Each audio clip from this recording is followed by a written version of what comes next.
Welcome back to Broken Silence. I'm Sanyya Gardez, and today we're talking to Garry Sandhu, joined by his legal representative, Rajiv Sharma. Garry, because of what you've been through in the last couple of weeks, I have to ask you, there are people that are living in the UK legally who are struggling to make ends meet and are not being able to find work. Do you think it's fair that people come over without a visa, coming over illegally, and taking jobs that a lot of people think are rightfully theirs? You know, it's a jo chala hai chali jana, you know, we can't change this. Like, you know, we say whatever we want to say. It's not going to change. People are going to keep coming illegal. They, like, you know, I wasn't trying to say that. Like, when we, like, back in the days, that days, like, you know, find a job easy. Now, not Asian, the like, other countries come in. So that's why it's a bit hard. See, that's the thing. That's a very interesting thing, Rajiv. You know, a lot of Asians that have migrated to the UK now feel that they look at other communities that are coming and think, oh my God, how can these people come here? They're living off of, you know, our money, our government, when a lot of Asians came over the same way. Well, I think the difference is there that when our parents first came, or people in our families first came, we were working class. And now we've become middle class, and we're looking at the working class people coming over and saying, well, they're taking our jobs. The kinds of jobs that Garry did when he first came in, other immigrants do, are probably the kinds of jobs that people who are living here don't actually want to do. That's one of the main issues there. Garry, what kind of jobs did you do when you first got here? I start with the first day. Start with the double glazing. My first day with double glaze, and second day my brother take me to the building work. After that, I done about 6 months building work. I had to fight with my brother, and then as you do. Then I didn't want to go to work, because when you come from India, like, you know, you're fresh and, you know, you're fighting and that. Because I always wanted to be a singer, and no one's listening to me. And I can't say to my brother, I came just yesterday, I want to do music, because he spent a lot of money to bring me over here. And then they find me a job in Liverpool. I work there 2 years, 3 years, maybe 3 years, then come Birmingham, then start building work again. Then lost the job, I had to fight with the builders. Then I see there's a lot of fighting in the past. Yeah, then, you know that tent, you know, tenting, is it tenting? Is it?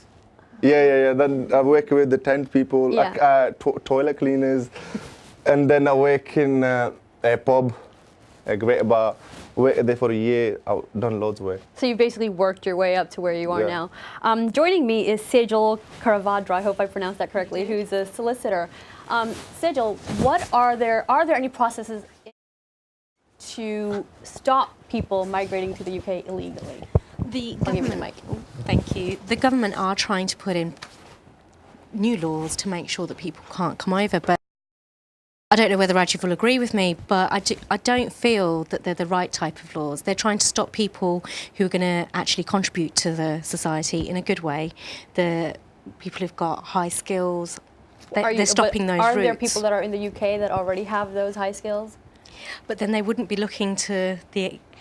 Isn't it just cheap labour? It's not cheap labour, because even if you do want to come in under the actual immigration rules, you still have to... The employer still has to provide the same amount of salary that he would to somebody from the UK. So it's all about skills, and I think that the UK doesn't have the skill set that's required for all of the industries. So, and we're losing out in that way. And Rajiv is very correct. The type of jobs that the immigrants that are coming in who don't have any stay, or the students, the type of work that they're doing, the people who are in the UK aren't willing to do those jobs. That's why the immigrants are filling that role. Now, the government are never going to admit that. I don't know if that's necessarily true, though. I don't know if it's because there's not enough people in the UK that could do the work that people like Garry have done.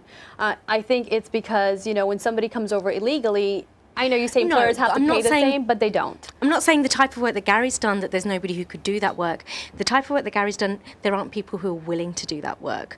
And the people that the government are trying to stop coming in, because they have no control over people who come in illegally, the people that they do try and stop are the highly skilled, are the skill set that we need. And they're making it so tough for them to come in that we're losing out, I think, as a economy, to be honest. Really?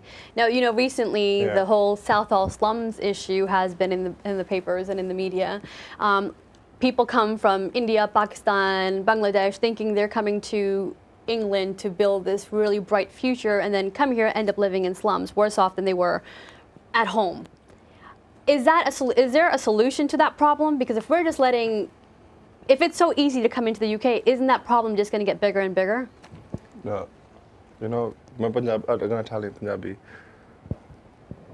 Like, when we any people in England, or sanu das de hunde si England hon nahi paise aage. But now these days, no work, no work. Because I'm a singer. If now when I came like 2002, I get about £40 a day. Now people are working on £10 a day. So your advice to anybody that's thinking of coming over to the UK to make a whole bunch of money is don't stay where you are. You know what? England not the same. I think I agree with what Gary's saying, is that before people used to look at the UK and people in the UK used to be culpable of giving this image of, you know, there's lots of money and money grows on trees and things like that here. It's not the case, and people who are coming as illegal immigrants particularly are struggling. So what do we do with, Garry aside, what do we do with the people that have come here, are now living in slums? Do we just send them back?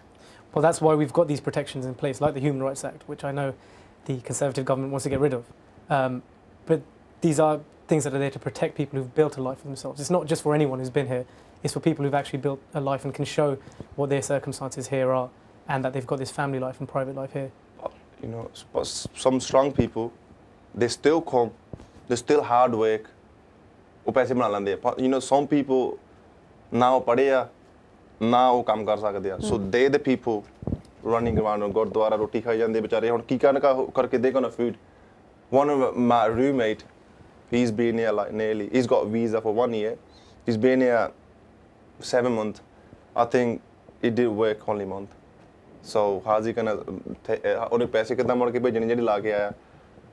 So जो मैं हालात देख रहा हूँ उधर साफ ना कि आओ लिटिल भी आओ पर थोड़ा बड़ा काम थोड़ा कुछ सीखो जो पीछे भी हाई स्किल जिदा कहना ने क्या सी if you got some skill then come, otherwise I don't know. बाकी I was going to say, I think another problem is that the people who do actually come, they're too scared to mention back home what's actually happening here, because their families have spent such a lot of money to actually get them to the UK.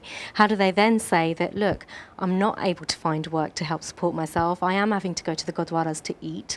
So the image back home remains that it's a great place to go. So it's a false portrayal of actually what's going on in the UK. The reason that they do it is not to worry their families, but obviously it is a false impression. Garry, you've been quite, I guess, lucky, you can say, that, you know, you've been through what you've been through. You came here the way you did, and here you are joining us in the studio talking about this ordeal. I'm sure, you know, with one of you sitting here, somebody who's a celebrity, somebody who's in the public eye, there's probably thousands behind who don't have a voice, that nobody's listening to, that are still being detained.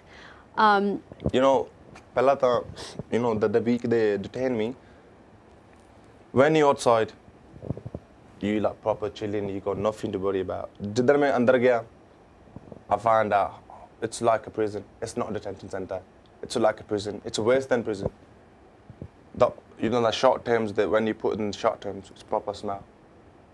So, udu baad jadon manu long term ch leke gaye, there's the people they here 4 years, 8 years, 2 years, 6 months, 1 year. Though innocent, उन्होंने बेचारे ने कुछ किया नहीं. They came here because the family, they got no money back home. पर आये case में तो ना दी जाने ही कह सकते कुछ. We can't change anything. You can't change anything. बेचारे ने केस में थे, मैं भी थे बेटा. Maybe they can say to me, Garry, you go back. I'm going back.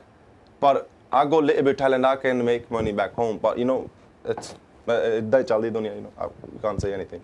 What, you know, we've talked about it a little bit before the program, and you found yourself in this situation, and I think that we kind of talked about the rumors surrounding everything that happened and how you managed to find yourself in this situation. Do you think there was people that were,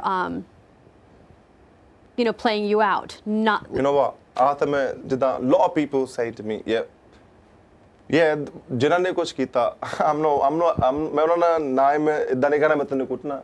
उन्होंने किया, बढ़िया. पर मैं इतने है क्या? हल्ले भी fans behind me, my family behind me, जिन्होंने जिधे बंदे में तो jealous कर दिया, जहाँ मेरे काम बगाड़ना चाहते हैं, I got nothing to say about. उन्होंने काम ये है, खुद loses. they can't see someone happy. If you were wondering where is Garry Sandhu, well, he's right here in the BritAsia studios. We'll hear more from him after this short break.